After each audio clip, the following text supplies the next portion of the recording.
Hello friends, myself Sagar M. Makwana, lecturer in Mechanical Engineering Department, Vallabhbudhi Polytechnic, Navsari. In this lecture, we will discuss contract, characteristics of contract, types of contract and advantages of contract. Okay, તો પહેલાં આપણે એ સમજીએ કે contract શું છે. Okay, સો contract શું છે?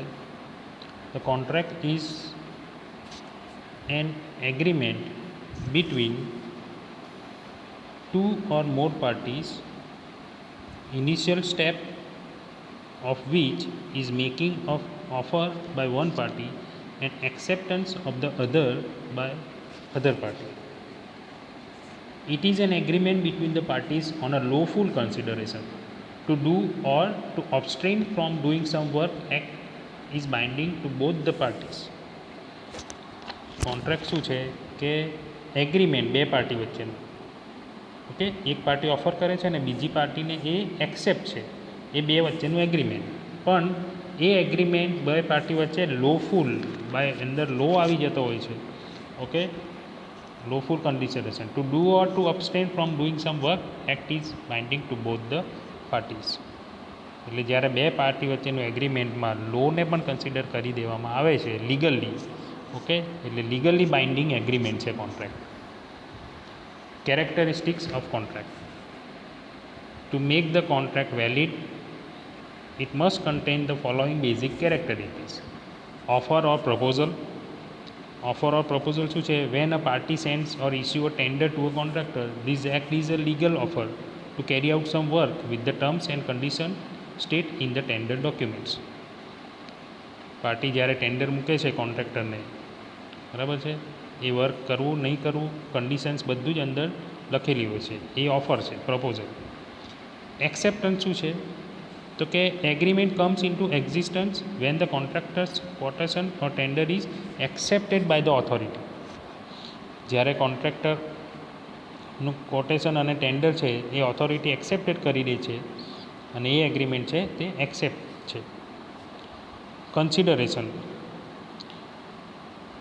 જો કન્સિડરેશનમાં કોન્ટ્રાક્ટ તો થઈ ગયો બે પાર્ટી વચ્ચે, પણ જે પણ કોન્ટ્રાક્ટ થયું છે એમાં વર્ક છે, મટિરિયલ છે, કયું વપરાશે, વર્કમેનશીપ કેવી છે, ઓકે, વોરંટી, ઇન્સ્પેક્શન, મટિરિયલ અને મશીનરી કયા વપરાય છે, સપ્લાય કયો કેવો થાય છે, પેમેન્ટ અને પાર્ટ પેમેન્ટ કઈ રીતના રહેશે, એ બધા કન્સિડરેશનમાં આવી જશે.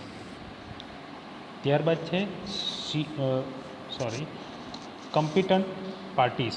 As a contract made by a minor, instant and intoxicated person is legally void or voidable at the option of the incompetent parties.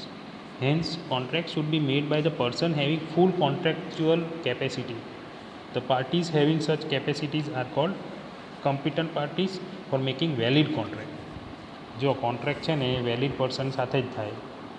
કોઈ પાર્ટી છે તે કામ પૂરેપૂરું કરી આપે, જે પણ એને વાયદા કરેલા છે એ પ્રમાણે જ કામ થાય, તો એ પાર્ટીને સારી પાર્ટી, કોમ્પિટન્ટ પાર્ટી કહેવાય. આપણે એમ જ કોઈને આશરે જ કોન્ટ્રાક્ટ આપી દઈએ અને કામ પૂરું કર્યા વગર જતા રહીએ તો એ કોમ્પિટન્ટ પાર્ટી નહીં કહેવાય.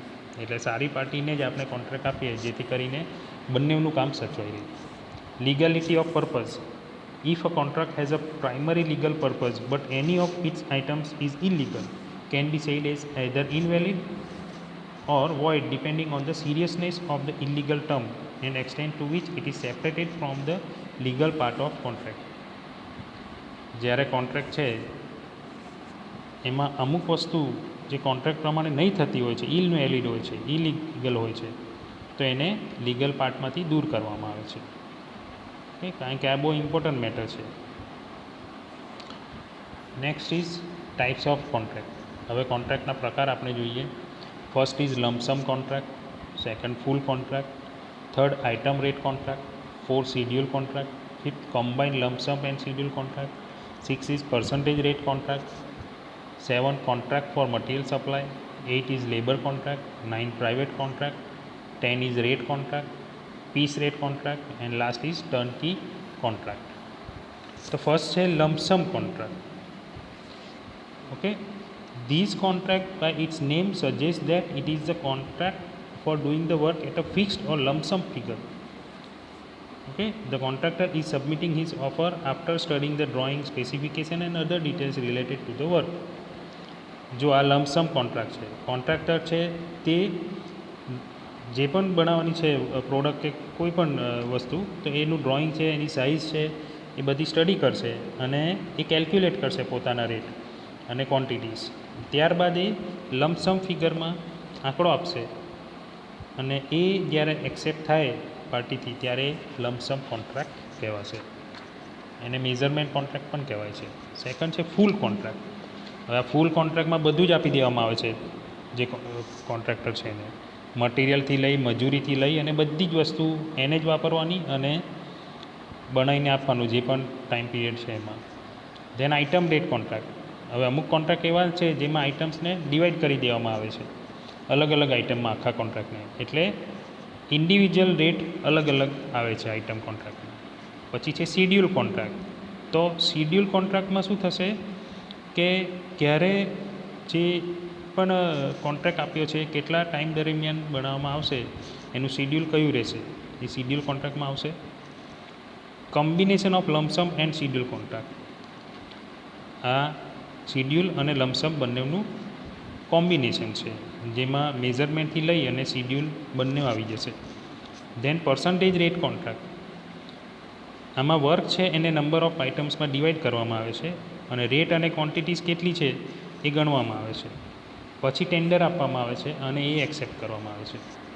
Than contract for material supply. હવે મટિરિયલના સપ્લાય માટેનો પણ કોન્ટ્રાક્ટ હોય છે કે જેમાં મટિરિયલનું વોલ્યુમ, વેઇટ, એની લેન્થ અને ક્યારે મટિરિયલ મળશે આ બધી ડિટેલ્સ આપી અને કોન્ટ્રાક્ટ કરવામાં આવે છે, કારણ કે ઘણીવાર સપ્લાય ચેન તૂટી જાય તો પ્રોબ્લેમ્સ થાય છે. ધેન લેબર કોન્ટ્રાક્ટ કે જેમાં લેબર રેટ નક્કી કરવામાં આવે છે અને એ રેટ નક્કી કરીને મેન પાવર સપ્લાય કેટલા રહેશે એને લગતા કોન્ટ્રાક્ટ કરવામાં આવે છે. ઓકે, કે ધારો કે દિવાલ બનાવી છે તો પર સ્ક્વેર મીટર કેટલી પ્રાઇસ રહેશે, પ્લમ્બિંગ વર્ક હોય છે તો મીટર લેન્થના કેટલા છે, ડોર અને વિન્ડો માટે કઈ કઈ રેટ લાગશે, ઇલેક્ટ્રિક ફિટિંગ માટે કયા કયા રેટ લાગશે, આ બધી ડિટેલ ટૂંકમાં મજૂરીને લગતા કોન્ટ્રાક્ટ કરવામાં આવે છે. ત્યારબાદ છે private contract. This contract is entered into by private individuals with the contractor to carry out the work. When the contract is made, then the complaints for work implementation and mutual differences are negligible. Next is rate contract.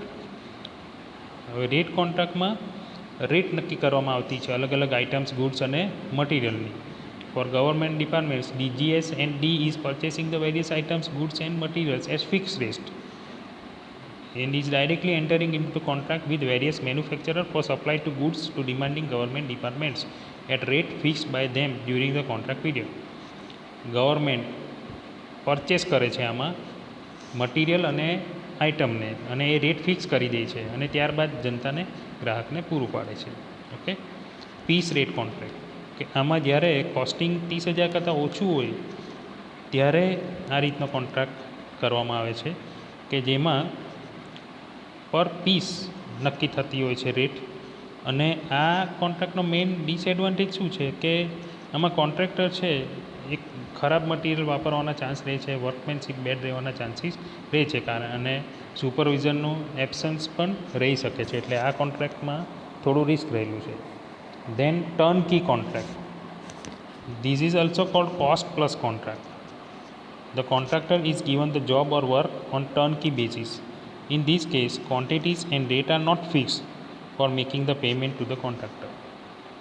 હવે આમાં શું છે કે quantity કેટલી અને rate છે નક્કી કરવામાં નથી આવતા, પણ જેમ જેમ કોન્ટ્રાક્ટર બનાવે છે પ્રોડક્ટ એમ એમ કેટલા ખર્ચાઓ લાગે છે એ બધા ખર્ચાને ધ્યાનમાં રાખી અને કેટલો ખર્ચો પર પ્રોડક્ટ આવી જશે એ પાછળથી નક્કી થશે. આને ટર્નકી કોન્ટ્રાક્ટ કહેવાય છે. તો આ છે બધા types of contract. Then advantages of contract. Less staff is required by assigning the work to the contractor. ઓછા સ્ટાફની જરૂરિયાત રહેશે. The price variation of any kind does not affect the work cost. Price up down થશે તો પણ work કોસ્ટમાં ફરક પડશે નહીં, કારણ કે કોન્ટ્રાક્ટ થઈ ગયો છે. Benefit of the experience hand contractor is obtain. Then competition amongst the contractors benefits the owner to assign the work at less cost to the contractor. ઓછા ખર્ચે જ્યારે કોન્ટ્રાક્ટરને કોન્ટ્રાક્ટ આપી દે છે ત્યારે ફાયદો થશે. Work can be completed in stipulated time. Work છે time પર પૂરું થશે. Work can also be completed as per work specification. જે પણ વર્ક સ્પેસિફિકેશન છે એ સ્પેસિફિકેશન પ્રમાણે વર્ક પૂરું થશે.